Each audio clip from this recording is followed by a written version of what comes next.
हाँ हाँ बिल्कुल, आपने जो पढ़ा वो बिल्कुल सही है।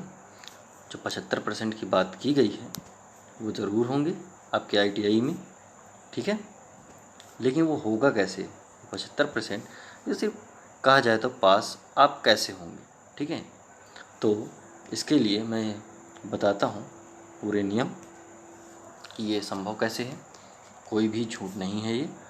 देखिए, आपका 150 नंबर का पेपर होगा जो कि थ्योरी का पेपर होगा, ठीक है ना। और 200 नंबर का असाइनमेंट, ठीक है, होगा, जिसको आप विस्तार से आप समझेंगे क्या होता है ये। और 250 नंबर का आपका प्रैक्टिकल होगा, ठीक है। ये सब 600 नंबर का होता है, ठीक है। अब ये सब आगे आप विस्तार से समझेंगे क्या होता है। मैं सिर्फ यहाँ पे 150 की बात कर रहा हूँ, ठीक है ना। तो 150 नंबर में 100 नंबर का थ्योरी सेक्शन रहेगा, जिसमें कि इलेक्ट्रीशियन थ्योरी रहेगी, ठीक है। और रहेगा वर्ड्स ऑफ कैलकुलेशन, ये कितने नंबर का रहेगा ये सब आप आगे देखोगे, ठीक है ना। और तीसरा सब्जेक्ट रहेगा ED यानी इंजीनियरिंग ड्राइंग। और चौथा सब्जेक्ट रहेगा आपका एम्प्लॉयबिलिटी, ठीक है, जो कि एम्प्लॉयबिलिटी कितने नंबर का रहेगा?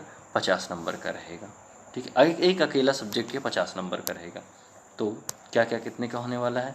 पहले तो थ्योरी, ठीक है। थ्योरी आपका होने वाला है 76 नंबर का, जिसमें से, ठीक है। और वर्ड्स ऑफ कैलकुलेशन आपका होने वाला है ये सिर्फ 12 नंबर का। ED आपका होने वाला है जो है कितने का? मात्र 12 नंबर का।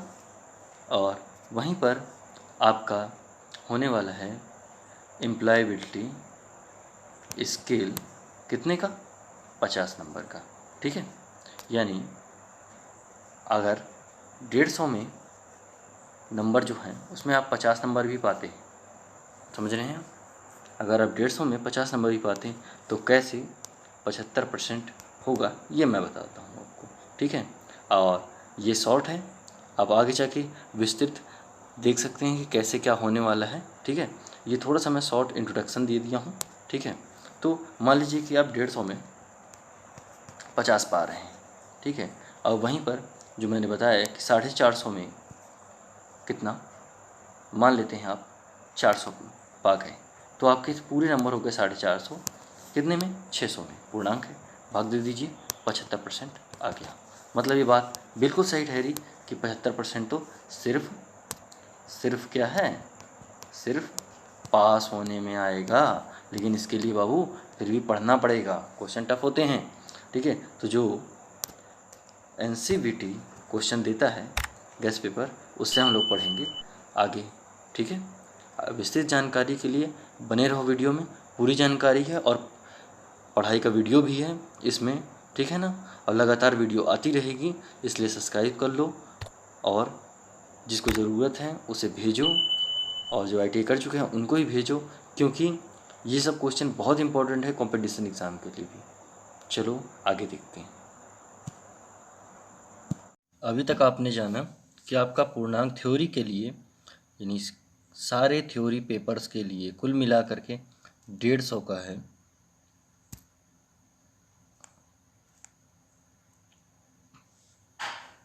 अब देखते हैं आगे कि प्रैक्टिकल कितने नंबर का है। प्रैक्टिकल में 200 नंबर जो है आपके कॉलेज वाले आपको देते हैं, ये असाइनमेंट और अटेंडेंस मान लीजिए, और जो है सेशन मार्क्स होते हैं जो कि ये कॉलेज वाले देते हैं, आपको 200 के अंदर में ही देते हैं। अब वो जितना भी दे ये उनके ऊपर डिपेंड करता है। और फिर आपका बचता है प्रैक्टिकल, जो कि 3 से 4 तारीख के बीच में, 3 से 7 तारीख के बीच में होना है। तो उसमें उस दौरान जो बाहर से एक्सटर्नल्स आते हैं वो आपको 250 नंबर में से नंबर देते हैं। तो इस तरीके से ये दोनों को जोड़ने से ये 450 हो जाता है, जो कि कॉलेज स्तर पर ही आपको मिलेंगे। तो 450 यहाँ पर 450 प्लस 150 करेंगे तो ये 600 नंबर आता है, जो कि आपका 600 नंबर का पूर्णांक है। अब जो केवल आपके हाथ में है तो वो 150 नंबर है। अब 150 नंबर में सब में अलग अलग पास होना है। तो देखिए ट्रेड थ्योरी में, यहाँ पर देखिए ट्रेड थ्योरी में आपको सिर्फ पास होने के लिए 26 अंक लाने होंगे, और वहीं कार्यशाला यूनिवर्स ऑफ कैलकुलेशन में आपको पास होने के लिए सिर्फ और सिर्फ 4 नंबर चाहिए। ठीक है, 1/3, 4 3 12। ठीक है, सेम चीज़ इंजीनियरिंग ड्राइंग में भी होगा, 4 नंबर यहाँ पर भी चाहिए। और एम्प्लॉयबिलिटी स्किल, इसमें आपको पास होने के लिए 50 में 17 नंबर चाहिए। ठीक है, इनको जोड़ लीजिए। पहले 100 के देखते हैं तो 26 4 यहाँ पर हो गया है कितना, 30, और 4 34 नंबर। आप जानते हैं कि 100 में 33 तो चाहिए ही होता है, जो कि पार्ट ए है। पार्ट ए है वो 100 नंबर का है। वर्ड थ्योरी, ये रही थ्योरी, वर्कशॉप कैलकुलेशन और इंजीनियरिंग ड्राइंग मिला करके पार्ट ए, जिसमें कि 100 नंबर का है। उसमें पास होने के लिए आप जैसे कि हमेशा से देखते आए हो कि 100 में 33 चाहिए होता है, तो यहाँ पर भी 100 में 33 ही चाहिए। और एम्प्लॉयबिलिटी स्किल ये पार्ट बी है। ठीक है, क्या है ये, पार्ट बी है, जो कि एक ही दिन में एक साथ ही सबका पेपर होना है। ये बाद में इसके क्वेश्चन खुलेंगे वहीं पर, ठीक है, कंप्यूटर में आपके। और ये 50 नंबर का होगा, जिसमें से आपको 17 नंबर पासिंग चाहिए। आप इन दोनों को जोड़ेंगे तो 50 नंबर आ रहा है टोटल। यानी कि आप अगर 150 में केवल 50 नंबर भी लाते हो, हम यहाँ पे मान के चलते हैं कि आपके 50 आते हैं, सिर्फ मान लीजिए आप सिर्फ पास होते हैं, तो 50 नंबर आपके प्राप्तांक प्लस जो कॉलेज में 200 नंबर थे उसमें से आपको 190 मिल जाते हैं, और जो 250 नंबर एक्सटर्नल जो आते हैं वो लोग देना था उनको, वो आपको 210 नंबर दे के जाते हैं। तो इस तरीके से 190 और 210 हो जाते हैं 400, और आपने 50 लेके आए।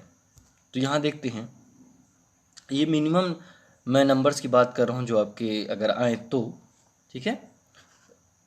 अब देखते हैं 450 जो हो गया, तो 450 आपने प्राप्तांक यानी प्राप्त किए, और ये 600 पूर्णांक था, तो सीधे सीधे आप 6 से भाग करेंगे इस चीज़ को, तो आपके पास आ जाएगा 75%।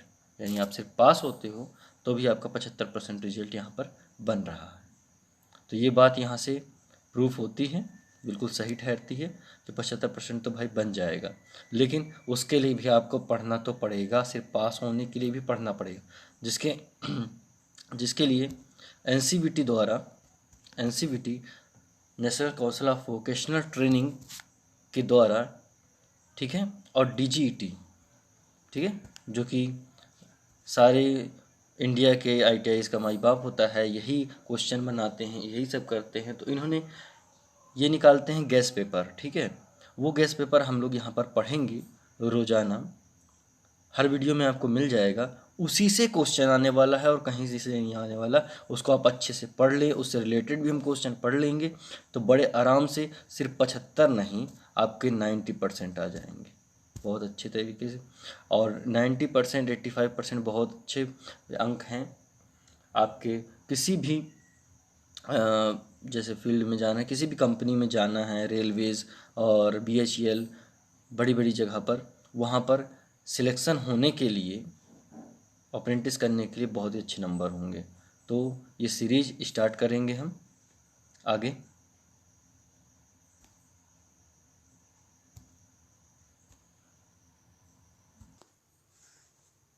तो चलिए हम शुरुआत करते हैं। आपके स्क्रीन पे आपका पहला क्वेश्चन दिख रहा है, ये एनसीवीटी सिलेक्टेड क्वेश्चन है, उसका गैस पेपर है।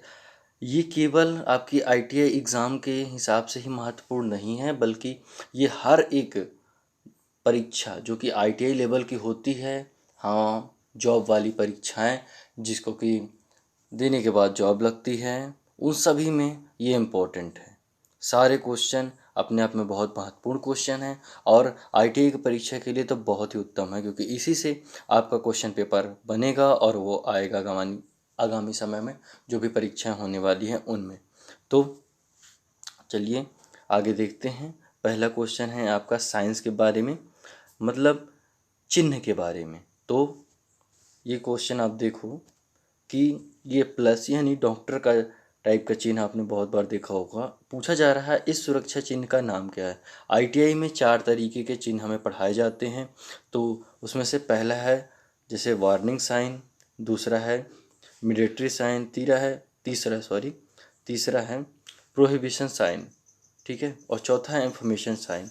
ये हमको कहीं ना कहीं सूचना देते हैं, बताते हैं कि हमें क्या करना है, क्या नहीं करना है, क्या हमारे लिए ज़रूरी है और क्या नहीं है, ठीक है। ये हमारी सुरक्षा के लिए होता है, इसीलिए इसे सुरक्षा चिन्ह कहते हैं। तो बताया गया यहाँ पे जो चित्र है ये कौन सा साइन है हम लोग देखेंगे, ठीक। उसके लिए हम लोग क्या करेंगे, हम इन चारों को साइन के बारे में पहले थोड़ा सा पढ़ लेते हैं। तो अगली स्लाइड में हम लोग पढ़ेंगे चारों के बारे में।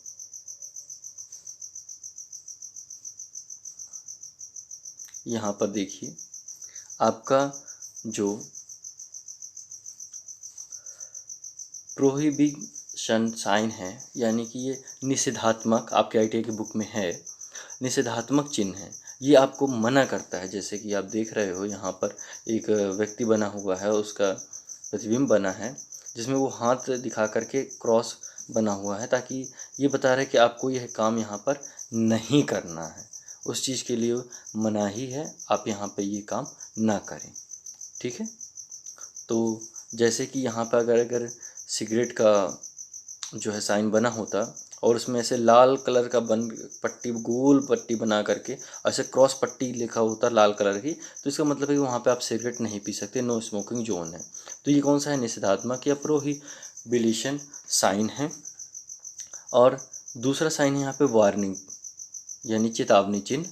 तो चेतावनी चिन्ह ये हम लोग को बताता है हैजार्ड या डेंजर जो भी है, खतरा, उसकी इंफॉर्मेशन देता है। यहाँ पर पढ़ने लायक और बातें ये हैं कि देखिए यहाँ पर पूछा जाएगा कि ये किस तरीके के होते हैं। तो यहाँ पे ये वृत्त है, पूरा पूरा गोल है, और क्रॉस पट्टी है। किस कलर की ही ज़्यादा ज़रूरी है, पूछा भी गया है, ये लाल कलर की है। और जो भी साइन अंदर बना हुआ है जैसे कि ये हाथ का, वो काले रंग से बना हुआ है। प्लस इसमें और क्वेश्चन बनता है क्या कि इसका जो बैकग्राउंड है ना वो कैसा है। देखिए बैकग्राउंड पूरा सफ़ेद है, ठीक है, यह बैकग्राउंड को पृष्ठभूमि कहते हैं, ठीक है, हिंदी में। तो ये बैकग्राउंड कैसा है, सफ़ेद है, ठीक है, वाइट है। तो ये क्वेश्चन हमने यहाँ पे कवर किया। अब वार्निंग साइन या चेतावनी चिन्ह क्या कहलाते हैं। चेतावनी चिन्ह हमको बताते हैं कि आगे डेंजर है, खतरा है, ठीक है, तो आप संभल के चलें या फिर ना आएँ, ठीक है, इस चीज़ के लिए। तो हमें जो खतरे के बारे में बताए वो हो गया वार्निंग साइन, ठीक है। लेकिन जो हमें मना ही कर दे कि ये यहाँ नहीं जाना है या ये चीज़ काम नहीं करना है, वो हो गया निषेधात्मक चिन्ह या फिर प्रोहिबिशन साइन, ठीक है। अब इसमें भी देख लेते हैं, ये काला कलर का त्रिकोण होता है, ठीक है। इसकी पृष्ठभूमि या बैकग्राउंड जो है पीले कलर का होता है और काले कलर के अक्षरों में इसमें चित्र बना होता है अंदर की तरफ, ठीक है।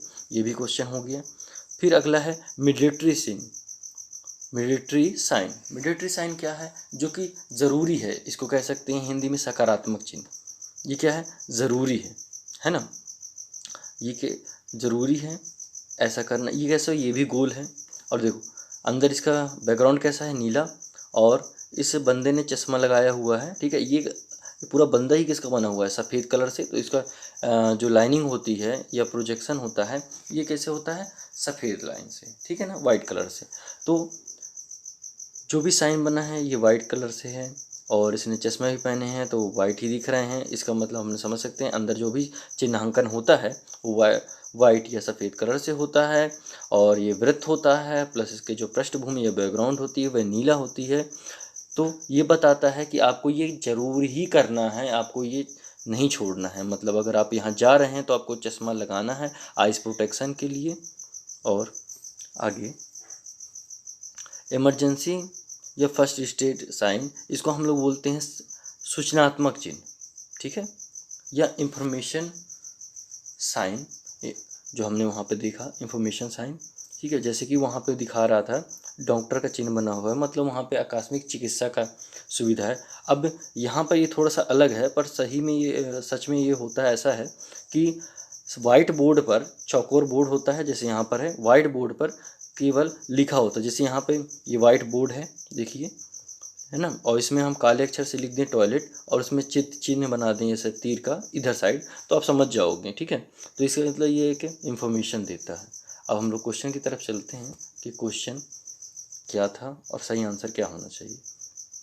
तो यहाँ पर ये हमको बता रहा है, सूचना दे रहा है कि आगे क्लिनिक या डॉक्टर का जो भी है, हॉस्पिटल है, ठीक है। तो ये चिन्ह जो हो गया हमारा हो गया सूचनात्मक चिन्ह, ठीक है।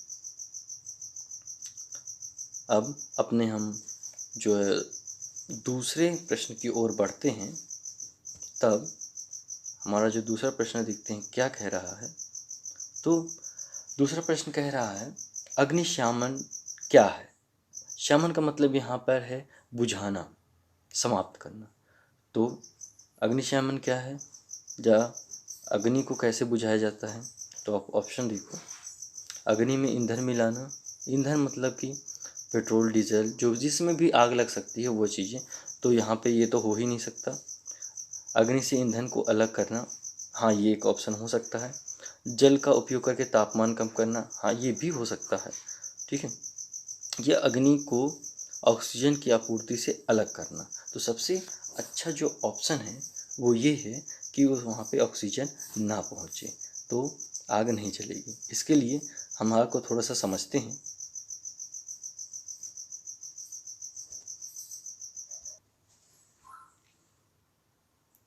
आप यहाँ पे देख सकते हो फायर ऑफ पिरामिड, यानी एक त्रिभुज बना हुआ है जो कि आग का है। आग इन तीनों चीज़ से मिलकर के लगती है।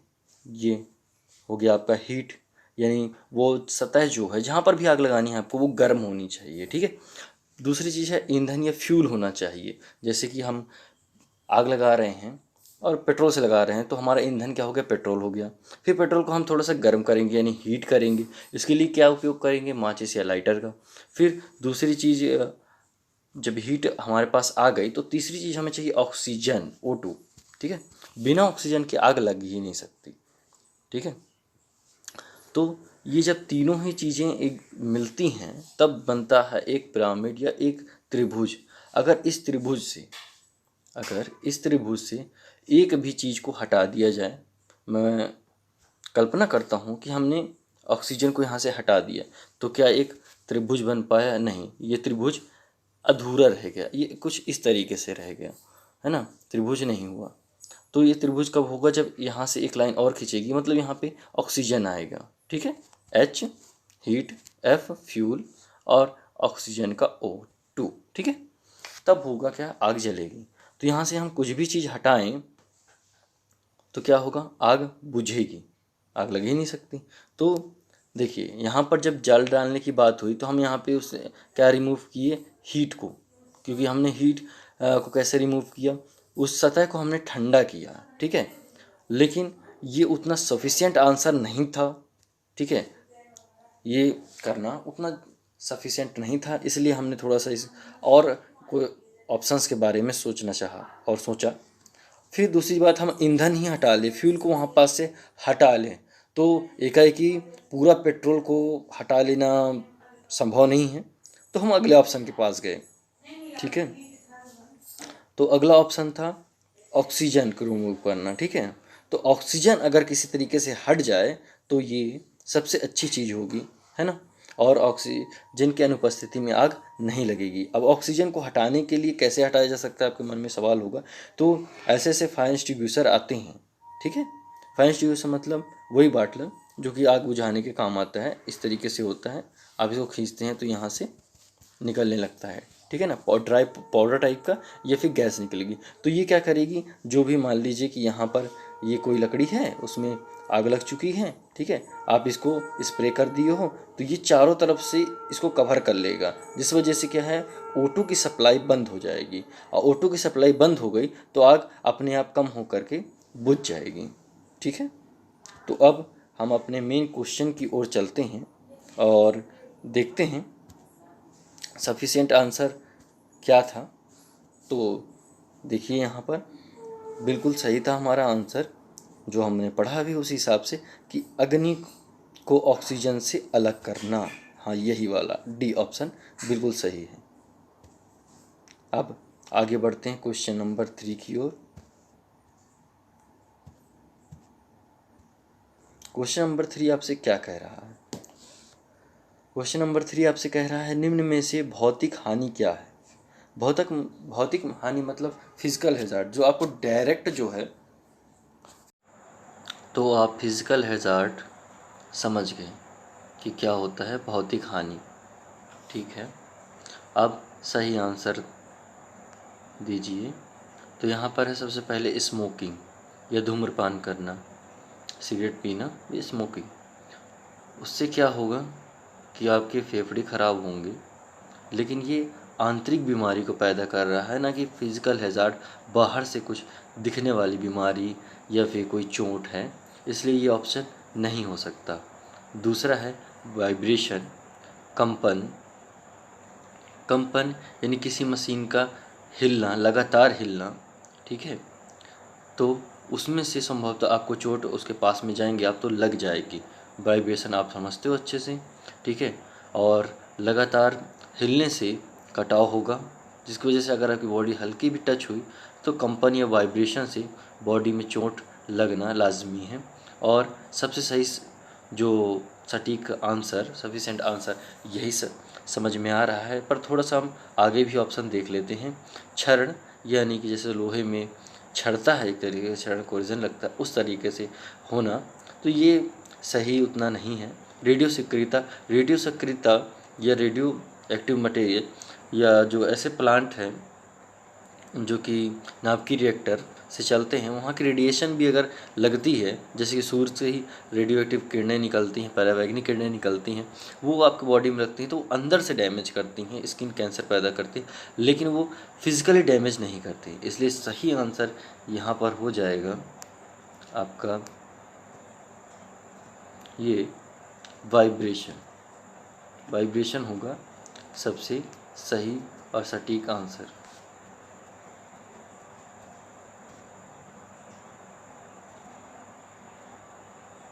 तो आपका सटीक आंसर, सही आंसर हो गया वाइब्रेशन। अब आगे चलेंगे तो इतना लेंदी नहीं होगा, थोड़ा जल्दी जल्दी कंप्लीट करने की कोशिश करेंगे ताकि हमारा पूरा पीडीएफ कंप्लीट हो सके। मेरा कोई भी वीडियो बनेगा वो 30 मिनट से ऊपर का नहीं होगा, ताकि अपलोड करने में और आपको देखने में भी परेशानी ना हो। हर वीडियो पार्ट बाई पार्ट आपको मिलता रहेगा। अगला क्वेश्चन है क्वेश्चन नंबर 4, निम्न में से अग्निरोधक को उपयोग करने का सही क्रम क्या है? अग्निरोधक को उपयोग करने का सही क्रम यानी फायर एक्सटिंग्विशर को जब हम उपयोग करेंगे, कहीं पर आग लगी है तो उसे बुझाने के लिए तो कैसे करेंगे, ये हमें बताना है। चलिए देखते हैं। ये है फायर एक्सटिंग्विशर का रियल इमेज या अग्निशामक हिंदी में जिसे कहते हैं। यहाँ पे आप इसकी थोड़ी सी पहचान देख लीजिए। आप देख पा रहे होंगे कि इस इमेज में एक पाइप है, ये जहाँ से कि ड्राई पाउडर या जो गैस है वो बाहर निकलेगी। ये जो चीज़ है इसे डायल कहते हैं, ठीक है। ये डायल है। डायल क्या बताएगा? ये कांटा बताएगा कि इसमें अभी गैस है कि नहीं है, ठीक है ना। 0 से लेकर कि जो भी नंबरिंग होगी 10 तक होगा, ठीक है। अब और अदर चीज़ें देखते हैं, जैसे कि ये जो है ये पिन है, ये सेफ्टी पिन है, इसको पहले आप निकालोगे तभी इसका जो नीचे वाला ये लीवर है ना, ये आप इसके यूज़ कर पाओगे। इसको दबाओगे तभी इसके अंदर से गैस बाहर आएंगी, ठीक है। तो उसके लिए क्या करना पड़ेगा, ये पिन हटाना पड़ेगा, ठीक है। और फिर ये क्या है, हैंडल है जिसको आप पकड़ोगे, ठीक है। इसी की वजह से इसका पूरा वज़न आप उठा पाओगे, ठीक है। अब देखते हैं इसका सीक्वेंस क्या होगा, यूज़ करने का सीक्वेंस अगली स्लाइड में। ये देखिए, तो पास याद रखते हैं क्या, पास, PASS पास, ठीक है। पास से अपन को पता चल जाएगा कि जब एक्सटिंग्विशर पास हो तो कैसे यूज़ करना है। तो पास से देखो, पहले पुल द पिन, पिन यहाँ पे ये पिन बनाया गया है ना, इस पिन को खींचो, हटाओ, ताकि आप लीवर को दबा सको, वरना लीवर दबेगा नहीं, ठीक है। दूसरा स्टेप है step second, aim at the base of fire, जहाँ पर फायर या आग जल रही है जैसे ये, वहाँ पे निशाना लगाओ, ठीक है। थर्ड क्या है कि अब क्या करना है आपको, लीवर को दबाना है, ठीक है। क्या करना है, स्क्वीज, दबाना है, एस से स्क्वीज, एम, ठीक है, ऐसे स्क्वीज। अब दबाए तो क्या निकलने लगा, ये देखो निकलने लगा गैस या पाउडर जो भी इसके अंदर भरा हुआ है, ठीक है ना। अब फिर स्क्वीज करने के बाद साइड जब इसके ऊपर पड़ गया आग के ऊपर, तो आग जैसे चारों तरफ फैले ना, इसलिए डायरेक्ट आग के ऊपर ये डाले और थोड़ा सा हिलाए, आसपास भी स्प्रे किए, ठीक है ना, साइड बाय साइड, इसलिए ये साइड के लिए एस है। तो पास से हम समझ गए, ये हमने पढ़ लिया और जान लिया इसका यूज़। अब हम क्वेश्चन की तरफ पढ़ते हैं। तो हमारा क्वेश्चन जो है वो ये रहा, ये आपको दिख गया कि निम्न में से अग्निरोधक को उपयोग करने का सही क्रम क्या है। तो देख लीजिए, खींचना यानी पिल, पुन, ठीक है ना, पिन को अलग करना, देखिए पुल, एम, स्क्वीज एंड स्वीप, ठीक है। क्या करना था, स्वीप, ठीक है, यानी चारों तरफ बिखरा देना, घुमाना या बिखराना, ठीक है।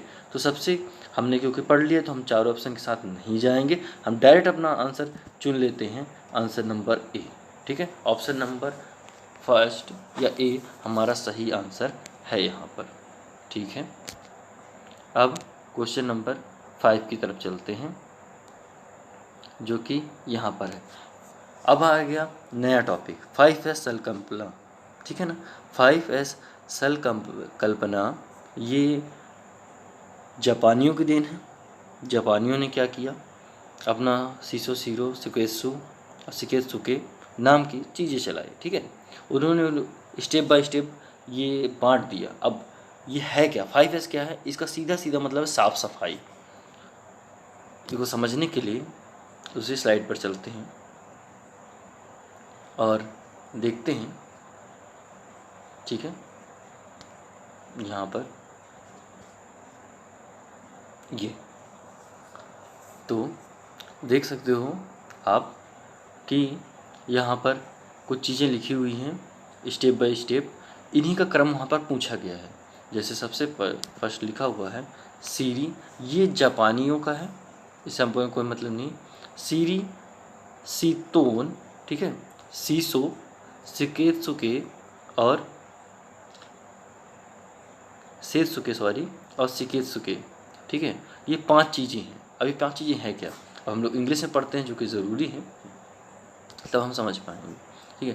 पहला है शॉर्ट, यानी 5S का मतलब 5S कौन कौन से हैं वो हम देख रहे हैं, ठीक है। 5S कौन कौन से हैं, उनमें से पहला S है शॉर्ट, यहाँ पर शॉर्ट। दूसरा कौन सा है, सेट इन ऑर्डर। तीसरा है साइन। चौथा है स्टैंडर्डाइजेशन और 5वां है सेल्फ डिसिप्लिन, ठीक है। सबको हटाते हैं। अब देखो, शॉर्ट का मतलब क्लीनिंग करना, ठीक है, छांटना। जैसे कि ये एक बोल्ट है, एक छोटा बोल्ट है, ठीक है। आप एक बकेट में इन दोनों को ही डाल देते हो, दोनों एक साथ में मिल जाएंगे, जिससे कि जब यूज़ करना होगा तो दिक्कत होगी, उसे ढूंढना पड़ेगा। तो पहले से ही छांट के अलग कर दूँ, छोटे वाले इसमें, सारे बड़े वाले सारे इसमें, तो ये हो गया सॉर्टिंग यानी छटाई। और अब दूसरा नंबर पे हम देख रहे हैं क्या लिखा है, सेट इन ऑर्डर, ठीक है।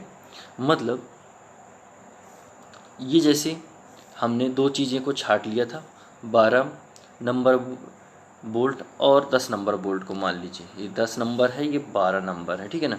तो सेट इन ऑर्डर, तो हम अगर ऐसे बहुत सारी बोल्ट्स को की बकेट को छांट करके बकेट में रख लिए हैं, मतलब बोल्ट्स को बकेट में रख लिए हैं, अब उनको हम लोग को रखना है तो आगे पीछे रखेंगे तो वो एक दिक्कत वाली बात हो जाएगी। फिर भी हम लोग को समय पड़ने पर सीधे सामान नहीं मिलेगा या बोल्ट नहीं मिलेगा। तो कंपनियों में क्या किया जाता है कि ये सेट इन ऑर्डर अपनाया जाता है, इसलिए आपको पढ़ाया जा रहा है। तो पहले 10 वाले रख दीजिए, फिर 11 वाले, फिर 12 वाले, ठीक है। पहले क्या, पहले आप रख दो 10 वाली बकेट, फिर 11 वाली, फिर 12 वाली, फिर 13 वाली, ठीक है।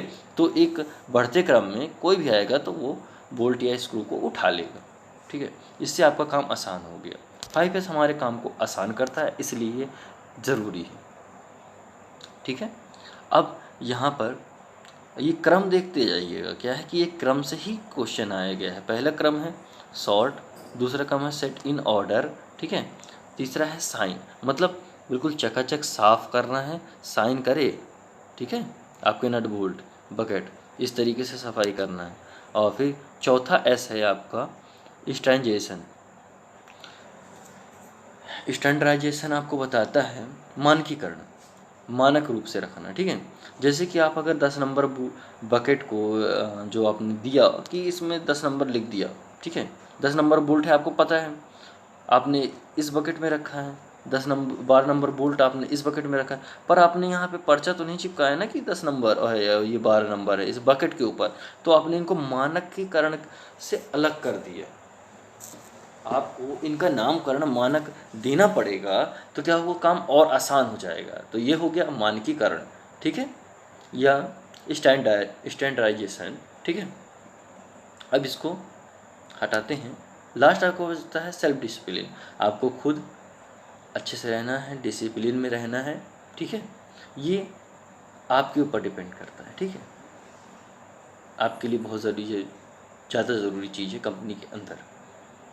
हमने सारी चीज़ें पढ़ ली। पहला एस मतलब sort, set in order, shine और स्टैंडर्डाइजेशन, इतना हमने पढ़ लिया। अब देखते हैं क्रम कि इस काम में कौन सा क्या आता है।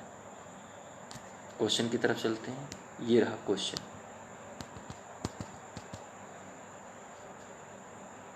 ये रहा हमारा क्वेश्चन।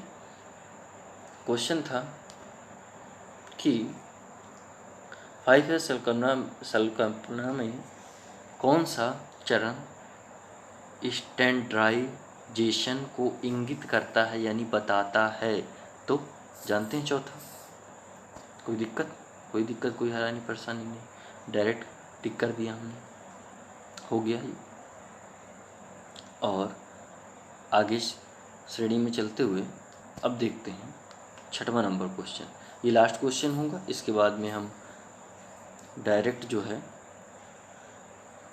जल्दी PDF को कंप्लीट करेंगे, थोड़ा सा उसको रफ्तार को बढ़ाएंगे। ये इंट्रोडक्शन वीडियो था, शुरुआत थी, इसीलिए थोड़ा सा टाइम लेके चल रहा था, पर पूरा समझ में आएगा, बहुत अच्छे से नंबर आएंगे निष्पिकर। 6वां क्वेश्चन देखते हैं। 6वां क्वेश्चन है कौन से प्लायर का उपयोग हुक और लूप बनाने में होता है। तो हम थोड़ा सा प्लायर के बारे में जानेंगे, फिर इसके बाद इसका आंसर देंगे। तो हमारे पास यहाँ पर है इमेज, इसमें हम देख सकते हैं टाइप्स ऑफ प्लायर्स। ये हमारे लिए जो ज़रूरी प्लायर था वो है ये वाला प्लायर, ये है निडल नोज प्लायर, ये लॉन्ग नोज प्लायर भी से कह सकते हैं, ठीक है। ये प्लायर से क्या होगा, इसके जैसे यहाँ पे आप देख रहे हो, ठीक है। ये नाक की तरह है, नोज की तरह है, ठीक है, और गोल है, ठीक है। जिसकी वजह से क्या होगा कि अगर यहाँ से किसी भी तार को पकड़ कर घुमाएंगे तो बेहतरीन ऐसे गोल टर्न में हो जाएगी, ठीक है ना। तो ये क्या बन जाएगा, पास, लूप या हुक। हुक के लिए कैसे, ऐसे ये होता है ना हुक, ये।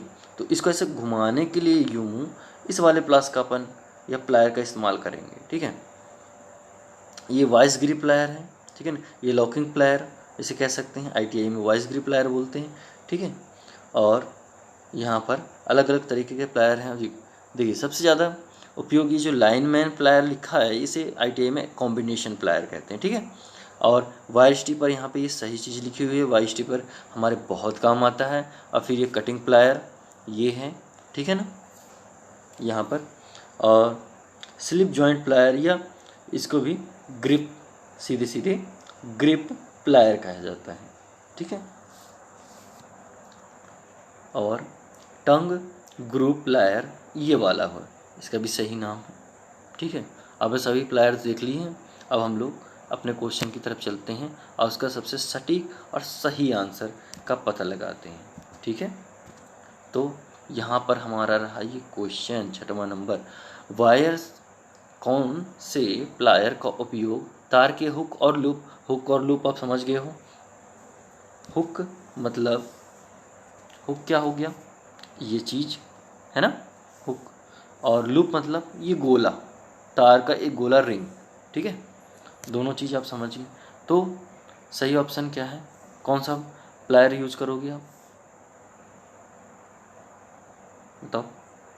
लॉन्ग नोज प्लायर, सीधी सी बात है, बी। तो ये होगा आपके आंसर कंप्लीट। अभी 6 तक देखेंगे, आगे लगातार ये सीरीज चलती रहेगी, पूरा PDF में करवाऊँगा। तो अब आप लोगों का करना है, आप लोग को एक ही काम करना है, चैनल को सब्सक्राइब कर दो ताकि आप जुड़े रहो और लोगों को भेजो, ठीक है।